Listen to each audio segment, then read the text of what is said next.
Hoy, ang kakapal ng mukha ninyo magreklamo. Kami nung mga nag-aaral kami, ha? Wala kaming reklamo.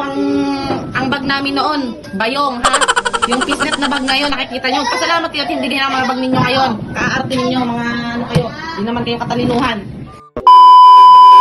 Talo ka, binilan ako ni mama ng school supply ko. Ano naman, bibilhan din ako ni mama. Uwe, baka di ka naman bilhin ng mama ng school supply.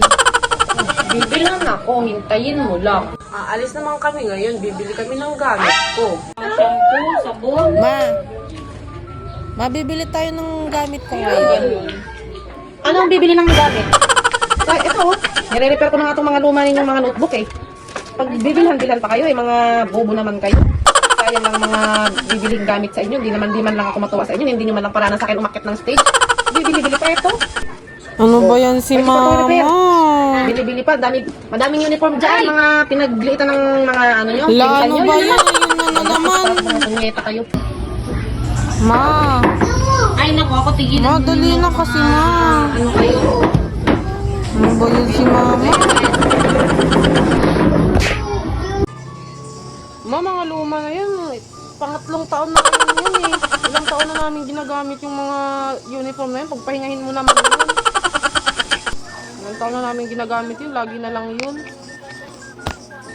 Mamili kayo. Hindi ko kayo pag-i-enroll ngayon o gagamitin nyo yung mga ginawa ko dyan. Mga lumang notebook. Hindi ko kayo pag-enroll ngayon. Mama naman, nakakahiya na sa mga classmate namin.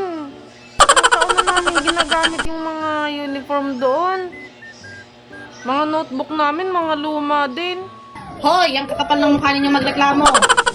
Kami nung mga nag-aaral kami, ha? Wala kaming reklamo. Ang bag namin noon, bayong, ha? Yung fishnet na bag ngayon, nakikita nyo. Pasalamat kayo at hindi din ang mga bag ninyo ngayon. Kaarte ninyo, mga ano kayo. Hindi naman kayo katalinuhan. Kung ano nakikita ninyo sa mga classmate nyo, gusto nyo gayahin nyo din. Mga inggitera talaga kayo, no?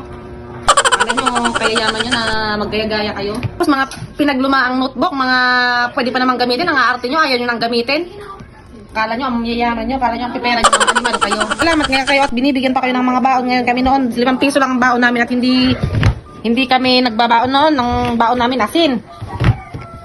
Nilalakad, tinatawid pa namin ng ilog. Kayo ngayon, di jeep pa kayo, di pamasahe pa kayo.